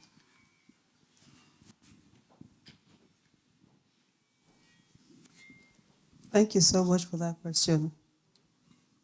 HPMU. Okay. No, I think, Hakim, I think you raised a very strong point. And I think the conversation we're having around integrating long-term finance should naturally address that risk, right? Because if you're taking a long-term risk on an asset, then you want to understand the lifespan and the economic cycle of that asset. So that goes naturally into your due diligence. So we have a system where we actually conduct an assessment on the quality of the OEM. We actually have engineers, electrical engineers as part of our team. So we're not just only providing finance. So there are essentially 4 verticals through which we conduct our due diligence assessment. There's the credit and finance, there's ESG, there's legal, and then there is a technical. And under the technical vertical, those questions are asked and answered. And if they're not satisfactorily answered, it's actually a deal breaker. Because there's an incentive, and that's the risk. When you have someone who is financing just against the grant, they're not particularly interested in the life cycle because at the end of the day they exit at the point the project is completed. But I also feel I think Ario provides some more context because I know that they sign off on the design and the developers and the OEMs. So by the time we actually look at these transactions, if you're even trying to change the OEM, you still have to go back to a process with REA to make those adjustments made. We've had that situation on deals where we've looked at, we've had conversations around the process that was gone through, and it appears to be a very thorough process with REA, but I'll allow Femi to add more context. Yes, thank you very much, Hakeem. It's a very good point. And I think it's something that the REA constantly has to evolve, even as the market evolves. There's a lot of technology that is out there right now, and I think we need to continue to review, even on probably a yearly, 3-month, 6-month basis, to ensure that our standards are par. But one thing I want us to also look into is the fact that I had a session the other day, and it was a thing of global standards, defining what these global standards are in connection with what our unique circumstances are here. So you don't want to go with a product that, yes, so there are two types, a product that's going to give you that sustainability, long time lifespan, but what's the cost, right? So you need to merge, or there needs to be a convergence between good standards and specifications and the cost, because what's the disposable income of our people here compared to other nations? So I think we also need to find that sweet spot almost, and that's the work we need to do on this end to ensure that we find the right balance there. Thank you. Hakeem, thanks for that question.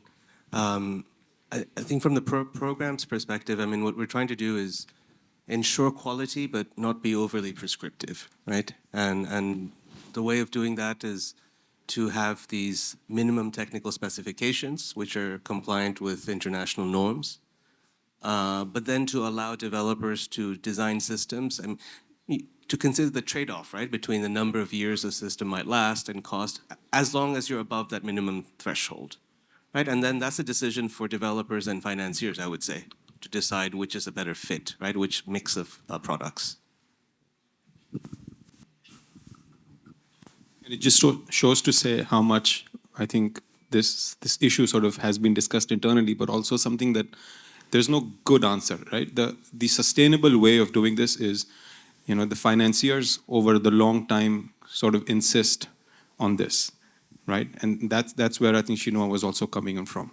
Once you make that as a recurring habit, the developers themselves would start using these quality components. Any sort of extrajudicial body that comes in and inspects, I mean, we're trying to do that REA interventionist, World Bank, teams checking it. It can work, but things will slip. And that's not a sustainable way for when you're not talking about 100 mini-grids, but when you're talking about 10,000 mini-grids. That's not so the only sustainable way is for commercial financiers, institutional financiers to sort of insist upon that, developers embark on it, and the more they do it, it becomes a part of their regular habit, and then then it becomes sort of a self-regulation rather than somebody imposing it. Thank you very much, Ash. So in the interest of time, we'll just take like 3 more questions, and then considering the fact we can't answer all the questions today, so this is an ongoing conversation. We'll just keep talking about this until we get it right. So let's take from the gentleman in the middle, and then we'll go to the back. Hi, my name is Brad Matson. I'm the co-founder and chairman of Husk Power Systems, and we're known as a mini-grid developer, but we're actually a RESCO. And I want to talk about the idea of financing developers versus RESCOs, because basically we've never taken project finance in the history of the company. And we're at the currently development rate of installing 25 mini-grids per month. That's what we've achieved today. And we do it without project finance. You look at the project finance timeline you showed was like roughly 2 years, but there's a lot of data that says it's between 18 months and even 3 years. Our project development life cycle is 3 months to 6 months. And we talk about deploying 1,000 mini-grids. If we want to do it at scale, this timeline of being able to develop a project is just too long. So my question to the investor on the panel, and maybe the people also, on the rest of the people on the panel, would you support a transition in this industry from looking at, instead of project financing, investing in the companies? We only take corporate equity and corporate debt, and that's what allows us to go as fast as we're going. So I just want to bring that out as maybe when we talk about RESCOs versus developers, we have to think about a whole different financing mechanism. Thank you very much. So that question is for... The extended World Bank group is working with you on this. So that's my answer. I think there are different sources of capital, right? There's a spectrum of different sources of funding that is available for a market. and a market composed of different type of players. And so when we think about the inclusion and how do we achieve inclusive growth, then we're looking at how to serve the different players. If you dimension the players today in terms of the numbers, you find that a lot of the, you have quite a number of developer type players that are local that we need to also ensure that they can mature. If they mature, the industry matures, right? And so project finance, in principle, whatever as defined, is actually, and as construed in the conversation or the presentation I had is how do you architect capital to build capacity, right? Because the way the capital will play and working alongside a DRIF facility is to actually build capacity, because as a RESCO, you may not need as much liquidity because you have a balance sheet, but you need more players. We need more RESCOs. We need 100 RESCOs to achieve the scale of which we want to, but the industry is going through a maturity cycle, and we need to accelerate that maturity cycle, and that's why we're innovating around the tools that can enable us to accelerate that maturity cycle, such that we have 10 horsepowers in Nigeria, and that's success, right? Thank you very much. So just to create balance, I think I'll just forcefully pass the mic to a female. Really. Here, in front here.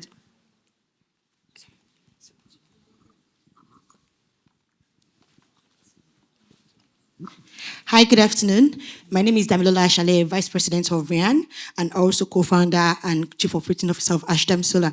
So my question is kind of very simple, but I believe a lot of us have this in our mind, and it is, InfraCredit spoke about that 180 days from appraisal to closure, and we also spoke about the ring fencing, which shows that we actually have a very, very tight schedule or deadline, sort of. And I'm wondering, when can we have access to this template for all the amendments and things that we need to start doing right now so that we can start closing the deals as soon as that window opens for us to start submitting our projects and also transitioning from the NEP to DARES? Thank you. Beautiful question. Now you see why I said the female should ask some questions. See. Ash, HPMU?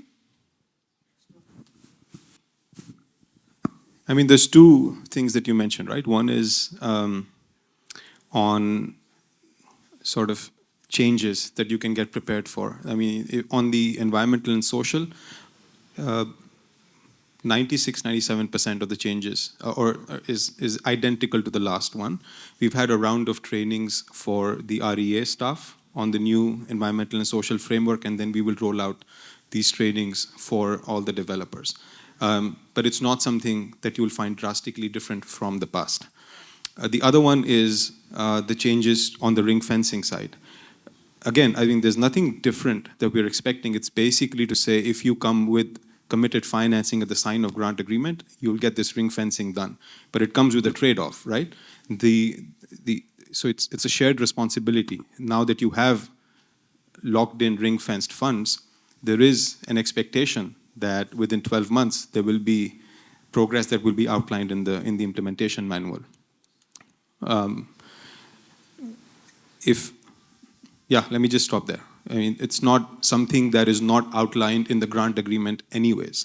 So there's not an additional requirement on top of what was anyways expected within the grant agreement. So just one line to say that I don't think there's a start or stop. Keep the deals going, keep the projects going. The DARES is here already. There's no historic day that the money starts to flow. Let the deals keep getting done. Thank you. Thank you very much, HPMU. So we'll just take 2 more questions and then we'll wrap it up. Thank you. Well, they say it's turn by turn. Finally, it's my turn.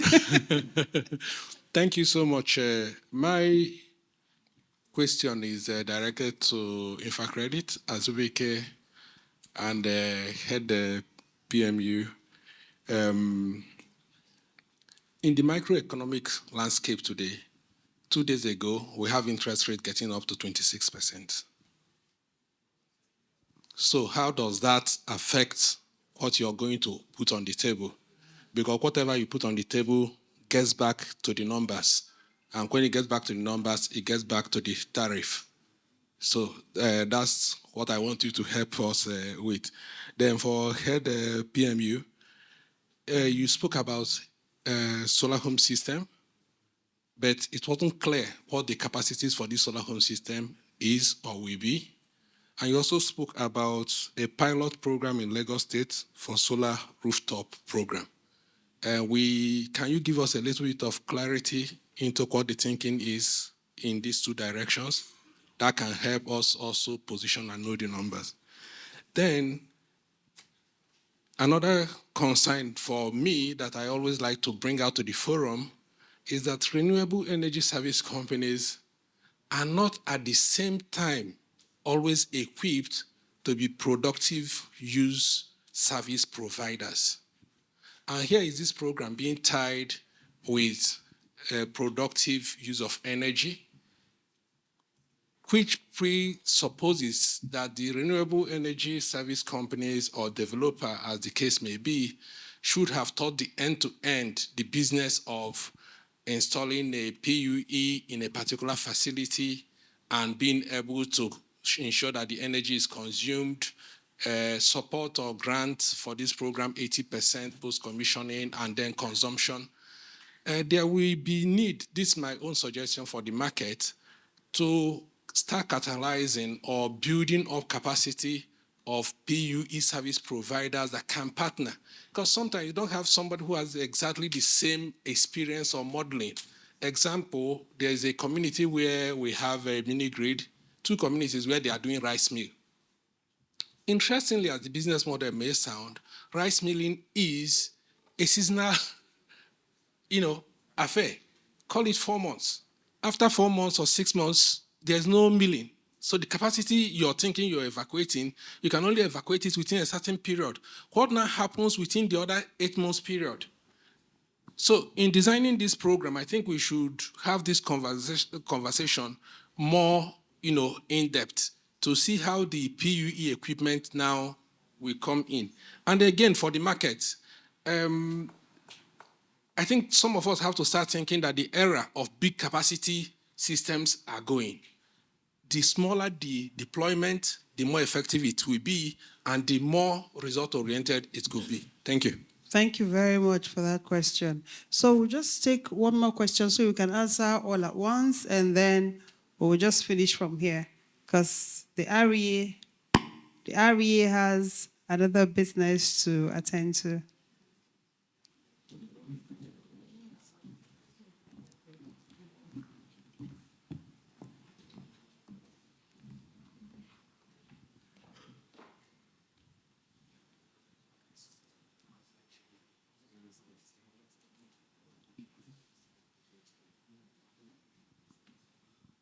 So who is asking the question? Yeah, good afternoon. I'm Felix. I'm the CEO of SolarWorks. We manufacture solar home systems and mesh grid controllers similar to Okras. I guess my main question goes to the right direction. When will you release a general framework document that really clarifies the different tiers, capacity ranges, not only for SHS, as the gentleman mentioned before, but also for mesh grids in particular, potentially different tiers for larger AC SHS, as well as, of course, mini-grid connections? Because I think it's of absolute importance, because we're currently in discussion with a lot of investors and there's no clarity. We cannot really tell them this is going to be the disbursement rate, that's going to be the timeline. And we absolutely need this to actually get the pre-finance secured, which is vital to make this all happen. Because I think the DARES program is absolutely amazing for obviously making this all financeable. But we struggle basically to close investments of debt finance as a pre-finance for the projects. Thank you very much. So we'll just take the question from the gentleman here, and then we can pass the mic to our very able question and answer people, and then we'll just close out from there. Sorry, we're not closing out from there. The MD will ask a question as well. Go on, please. Okay, yeah, my name is Shea Basir. The question I have is for REA and for the World Bank. How do you see the trajectory of the interconnected mini-grid sector, let's say? How is it going to go vis-a-vis, especially the DISCOs and their regulatory asset base? and the state electricity markets. So how do you think that's going to go, let's say, in the next 10 years? Thank you for keeping it very short and simple. The MD, please. My name is Abba, also a participant. This question goes to Ash, Ashish, and HPMU without bothering my brother. So is there a possibility where there's an innovative way to structure a transaction that will have a combination of both MST and PBG? So take, for example, I was asked this question yesterday, and I promised to ask you so that I will go back and answer the person. So a situation whereby a developer has a particular community, and that community has, for example, a tower and a productive use communication tower, right? And from the perspective of the developer, if he goes for PBG, right, he will not crystallize the costs of providing that particular tower. From his own analysis, that particular tower can take at least 30 kilowatt, and maybe the community will provide the remaining 70 kilowatt. So if you go and we pay him per, or you pay him per connection, that tower will be counted as one, and he would lose in some instance. So is there a possibility to be innovative whereby the costs of that 30 kilowatts can be seen as a capital subsidy, MST-ish, then for the community, he gets cost per connection. Is there any possibility to be very innovative in addressing peculiarities, more especially as the REA is saying that they want to promote more productive use of equipment? Thank you. Thank you very much for that question, MD. Who wants to go first? Ash, Ashish, HPMU? I can start maybe with the question on PUE. I think there's no expectation that the onus is entirely on the developer. I mean, we had a couple of sessions yesterday specifically on PUE where we discussed some of these issues. And there is ongoing program sponsored by AFDB that initially focused on having the mini-grid developer be really the primary agent, right, for introducing PUE and the beneficiary of the grant funds. And eventually that was expanded to include third parties, PUE companies. And I think we all recognize that, people have their core competencies. I think you may want to focus on your energy business. So this is really an encouragement for partnership rather than a requirement that you do all the PUE simulation work yourselves. Okay, I think I'll just cut across. So from the SHS question, I think the details on the framework and the tiers is coming in the next session, please. So would like you to be here as well for that session. The Lagos State Government project is essentially a pilot that we're running. It's essentially based around energy as a service, and we're trying to test that model to see if that model can be replicated across other public institutions in the country. Just as Ashish said also, the PUE thing and RESCOs, it's just an idea to continue to improve the commercial viability of this site. As I said earlier on, we need to sell that product in every community. Communities that haven't used power in certain ways, they just don't know. So if you're able to develop that demand organically yourself as well, it goes hand in hand with your business and it helps to make your business more commercially viable. In terms of the combo of MST and PBG, I think my personal understanding is if I have a tower and I'm signing an agreement, a willing buyer, willing seller with an MTN or a Glow or anything, your grant is nowhere close to what I'm getting from those guys. So that's not even my headache in the first place. I'm making a ton of money from these telcos already. So that answers the question. We don't want to spend more of our grant money on you that's already making that much. We want MD, we want to go to other people.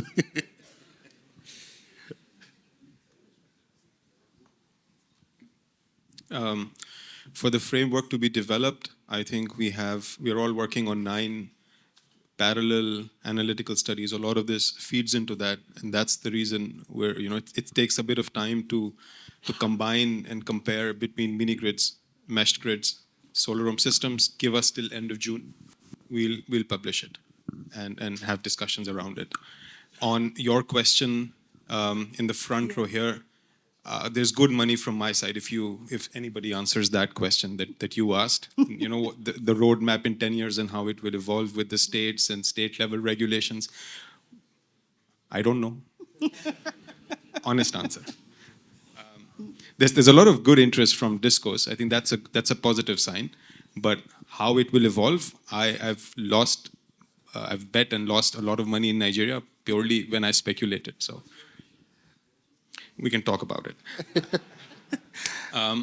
The combined MST and PBG, I think, thanks for an open brainstorming session while we're on the stage. Listen, I think we've discussed the idea of a consumption-based grant. We're not against it. In many ways, for productive use, it makes more sense. The idea is when you have a consumption-based grant, the burden of responsibility then also shifts post-project closing period to REA. And this is where the project funds could not be used in such an arrangement. But if there is a way to structure where this burden can be shared between the World Bank and any other agency, there is no harm in looking at a consumption-based grant. The dollar per connection is not the most technically appropriate grant, but it's the cleanest to administer. So one way that we're also considering, and you're aware of it, is including switching cost as part of the dollar per connection grant for PUEs, which is different than households. So you incentivize the developer with a much higher PBG value that allows them or incentivizes them to connect PBG. That is one workaround of the dollar per connection. A more appropriate way is by consumption, but it leads us to have challenges in terms of our project cycles and commitment of funds. So if there's a good suggestion on how to get around it, we are open to it. Thanks. On the high interest rate environment, okay, so I did mention that 2 years ago we entered into collaboration with FCDO, where they provided £10 million that will be funded in Naira equivalent to blend the cost of financing. So what this facility does is that it helps to reduce the all-in interest rate, but specifically for unserved communities where the energy access is missing. In more vibrant areas, there's a way that you can have cost-reflective pricing if it's in the urban areas. But we've been able to use that facility to provide blended support for a couple of developers that you're aware of. I don't know how much more capital we can get there, but we're talking to a couple of other partners to scale it up so we can actually be able to help address some of these macro headwinds whilst we continue to unlock financing in local currency. In connection with the PU, I just want to add something. I think I do agree with your point around partnerships, right? Because you're right that it could be very burdensome for a developer to extend his business line to begin to actually conduct the business of acquiring equipment and deploying, but he can partner. We have financed a company that provides rural telephony, and we actually encourage them to enter into partnerships with developers. So the financing is off your balance sheet for the equipment, but then you actually now have to invest in the extension of your distribution network to connect to them. We're looking at something similar in one of the projects we financed, where we observed after financing that there were quite a number of commercial activity by agro processors that were not integrated into original design. But then we understand that the constraint is that there's a capex element involved there. So we're discussing with our partners on how to finance that through an SPV, lease to own, and then the developer just invests in extending his network and then, can charge to collect from that customer. Now, if that model works, then it's a way of actually a smart way of taking that burden of the developer, but at the same time, it's working in collaboration, because the ultimate issue is that you have to replace the equipment, and it can't be paid up front. It has to be paid over time. So we need to look at a model that allows for that while working alongside the developers in their community. So it reduces the burden, but at the same time does not take away the responsibility of developers to identify where there are productive use opportunities in those communities where they're deploying their capacity. Okay, so for me, just to add to what you said about the interconnected mini-grids relationship with states and discos, and I think that's still an evolving conversation. So from where we were a few years ago, I think the NEP and policies have been able to break that jinx, essentially, of how the discos view this entire space. Before they were, a lot more standoffish, but now you're sitting beside a big man there who has over 600 sites that he's, assessing, right? And those sites were given to us by the discos. But looking how that relationship goes further, I was discussing with the ED ref that the day we're able to actually consummate on one transaction, then we know we're really in business. But I think with the states also involved, that would also help to keep them on their toes to ensure that we get across the finish line. Thank you.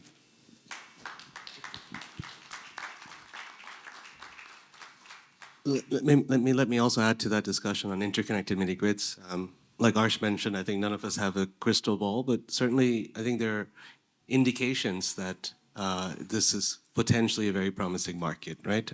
I mean, from the 2016 mini-grid regulations, there were already provisions for interconnected mini-grids, but there was no uptake initially.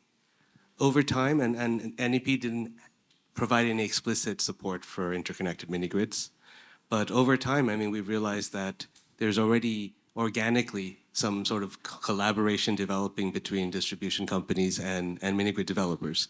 And it's really ready for a much larger scale up at this point. Now, some things are working in favor of that, right? I mean, there are regulations on, renewable requirements, distributed resource requirements that are pushing discos towards finding some solutions, right, to meet those requirements. They're not able to raise capital. So maybe mini-grid developers, other entities are able to do it better. So there are these forces kind of nudging the industry in that direction, right? And then now we have DARES providing incentives for mini-grid developers. So I think it creates this win-win situation where, especially if the focus is on lower performing areas, right? Band C and below, which is the intended focus of the interconnected mini-grid program under DARES. So there, discos can decide that, for areas where I am not able to provide the level of service the customers require, and nor do I have the capability to raise the funding to make those investments, I may be better off collaborating with third parties for a finite duration. And this is the value proposition, right? So I think we have good reason to believe that this market will grow, but again, none of us have a crystal ball into all the other forces at work. Thanks. Thank you very much. Please, can we have a very big round of applause for our panelists, safely? Mr. Alex had a question, but I feel like that question can be transferred to the next session, which is starting at 2:15, because you're also a stakeholder in that particular session. So the next session will be starting at 2:15, is at Australia Meeting Room. So we'll be happy to have all of you who are interested in DARES as well in that room. So thank you so much, HPMU. Thank you, Mr. Ashish. Thank you, Mr. Ash. Thank you, Mr. Azubike. And we hope that you can answer our questions again at the next session. Thank you, MD, and have a good afternoon, everyone.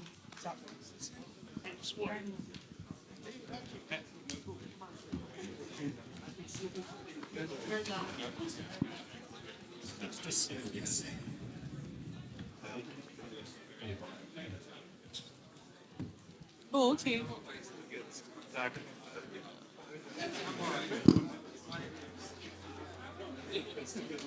Yes.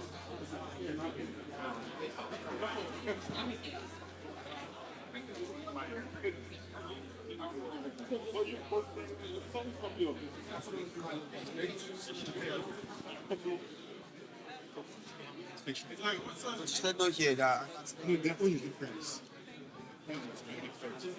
you.